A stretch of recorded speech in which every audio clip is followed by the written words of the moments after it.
Hey, friends, it's your intrepid warriors, David and Margaret. Hey, Margaret. Hey, David. Happy New Year. Happy New Year. Well, it's not quite New Year, and Uh, it's Nope. Christmas is kind of over. So, what does that mean? That means we get to talk about this week using one of my very favorite words in the English language, which is the word liminal. And this Liminal was space. a word I believe, David, that you taught me. I don't think I Yep, knew what it meant until yep, we talked about it many years ago. we did, and we're going to Yeah. talk about it again because this is the time of year where you are in between you're in the space of no longer and not yet. Yeah. That's Yes. one way of describing liminal space. Yeah, the way I talk sometimes about liminal space is we've all heard the expression when a door closes, a window opens, but Right, nobody promised you that it was going to happen at the same time. And right. sometimes you have to sit in the dark in between when the door closes and when the window Yes. opens. And Yeah, that's the liminal space. that's the liminal space. And, you know, typical scenarios, you change jobs, right? And you're kind of between, you kind of wound down your responsibilities, but you've got 2 weeks off, or maybe you're even in the first week of the new role, and you feel like, wow, I don't know anything that's going on. Yeah. Yeah. Or it can be, sometimes people leave their jobs because they just can't anymore and they have Right, no idea right. what they're going to do next, or a relationship ends and you're so not ready to be in another relationship. Right. There are a lot Yeah, of places in a lot life, of I feel places. like. A Yeah. lot of That places. we Yeah, in between relationships is a big good one. That can take a long time, you yeah. know, between, your previous romantic relationship or friendship, and then you still wanting romantic relationship or friendship, and yet it's not there yet. Yeah. you know Yeah. I know both of us have experienced that. Yeah, Absolutely. Yeah, yeah, me a little more recently than you, but right, yes. Yeah. that's Yeah, true. I think the thing that's noteworthy about these liminal spaces is, as a rule, human beings really dislike them, right? Like people really struggle and suffer to be with the unknown, Yes. to let themselves float and not feel solid or not have a plan or a direction or a goal, right? Like this is excruciating for a lot of people. Actually, you and I were just recently in actually, we've been in the liminal space of what to do with our fundraising leadership brand for like a year. Maybe longer. Yeah. Yeah, Yeah. seriously.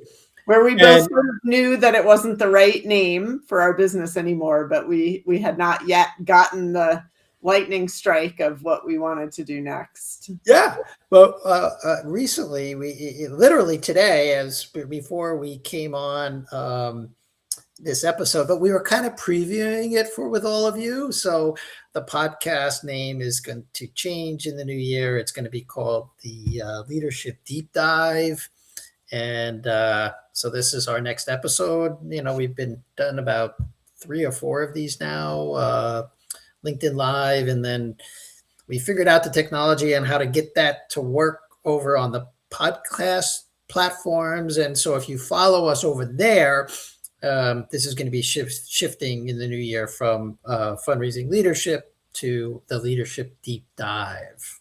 Yeah, Yeah. Yeah. it kind of just more represents what Margaret and I are doing with all of you, who come into our orbit. This is not surface level stuff. This is a leadership deep dive. And one of those deep dives is allowing yourself to be in the liminal space without forcing your way out. Yeah. Yeah. What I'm just trying to think if there's some counsel, like what have I found helpful, when I've been in these spaces, right? In the dark room with the door closed and no window yet available to me. how do we tolerate that as humans who I feel like we're Well, kind of programmed to, we don't like it very much. one thing, and we're gonna, I don't know, we may do this exercise. We might invite all of you to do this exercise, but like at the end of the year, one way of doing it is just to acknowledge what what happened. Like, what are you proud of? Like, and you and I recently did this. Like, we just had this conversation a few weeks Yeah. ago. I didn't even realize we were having this conversation, but we ended up having this conversation. Yeah, we really don't want to give up all the good content and all the goodwill we built up with fundraising. We don't want to let go of the website and our learning management system and all the things we built over 10 years. And so we had to acknowledge like that we're just proud of all of that. And this is something like in the positive intelligence program, should you guys choose to come in and be coached by one of us in the new year, we spend a lot of time in just, Shirzad calls it celebrating. And a lot of people have a hard time with that word and doing the rah-rah thing. And I have clients who really, that's not their thing, but you could just say or acknowledge what you're proud of, whatever's coming to an end or whatever has already come to an end, like this year. Mm-hmm. Yeah. I think that helps. Do you have something you're proud of? Yes, for this year, my word for the year was patience. And Margaret, and many of folks who follow us know I had total knee replacement surgery almost a year ago this year in January. And it was an apropos word for me because I'm not a very patient person and in general. But I'm really proud that I practiced patience this year. Yeah, I am. I'm trying to remember my word. I believe it was focus, which is funny. I can't remember though, but I'm going to say like what I'm proud of this year was just a really good, like stable year for me. No crises. No, I've had a bumpy ride for a few years there through divorce and COVID, and it just feels amazing to me. Like I didn't move, and I worked. Right. I loved my work, and I did a lot of writing, and I loved doing writing, and I'm in a relationship that makes me happy. Like there just feels so delightful to have had a stable year for me. Yeah. It's been a while. So it has. Yeah. I'm so happy for you that you're recognizing that. And see, it takes a bit of a pause. You actually need to be in the liminal space. Like we're in it right now. Like we're just doing this with you right now. We didn't prepare anything. And Margaret just found something that she's proud of. Like she's acknowledging for 2025 that she probably hasn't thought about too much, but right now when you're in liminal space, you have the opportunity to look back and say, yeah, this is one thing I did really well this year, or that I'm proud of, or I'm thankful for. Yeah. And the predictable, like this is a part, like another aspect that I feel proud of, like that it was predictable and without crisis, but I was present and I was doing things that make me happy. So it didn't feel boring at all. Right. Yeah. So you asked the question, like what helps folks when we're in the liminal space, like this gap between no longer and not yet, and how do you get out of it? Well, first you have to kind of stew in it a little bit. That's true. I have one suggestion, which is just to greet it as a friend, like to trust actually that it's in your service to, maybe sometimes in those liminal spaces, you learn something new. Maybe you build a little bit of a muscle for something that you weren't very good at before, but that it's these periods in our lives are, our life happening for us, not to us. Mm-hmm. Yeah. Right? So I Another thing, welcome it and be open to what it might have, for us. Like, what do you need to learn before you're ready for the next thing?